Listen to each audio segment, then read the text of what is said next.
laman. Ilalagay po natin yung tubig sa ating kawali. Lagyan ng glucose, asukal, at syempre, ang kinayod na laman ng makapuno. Na hindi matamis masyado, masarap kainin, hindi matigas. Para naman sa makapuno balls, kailangan mo ng buong maglapan ang bao. Panandali ang ilulubog sa mainit na tubig. Sunod na gagayatin gamit ang makina. Pumunumatin na parang bola.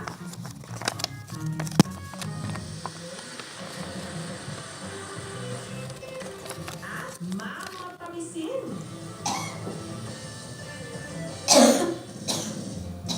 Kung sa mga diabetes, hindi masyadong ano sa katawan. Pangpwedeng pakinabang sa makapuno. Kukunin niya yung maliit na kulay puti na siyang pinakabinhi ng makapuno at ililipat niya yun sa artificial medium na nakalagay sa test tube. Yun yung pinakalupa kung sa paso ang ating pagkakaiman. Sisilbi siyang pagkain, food, para lumago yung nilagay natin yung binhi ng makapuno. Ang mga palamig, alam niyo ba kung paano ginagawa?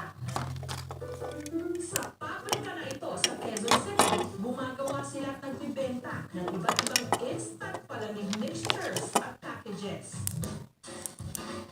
Meron ditong scramble, shake, sabog, at makulay na gulaman. Sa malaking blender, nilagay ang asukal at carrageenan o syrup extract. Sa loob ng 18 minuto, ipoproseso ito.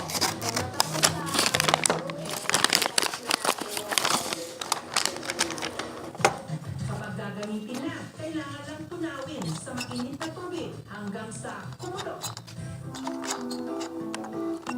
Ang kanilang mga gulaman, mayroong iba't ibang flavors. May pandan, strawberry at mango. Kaya po ito yung mga products na pinili namin kasi ito yung Ng paborito nating halo-halo o palamig. Bawat isa may kwento, nagmula sa likha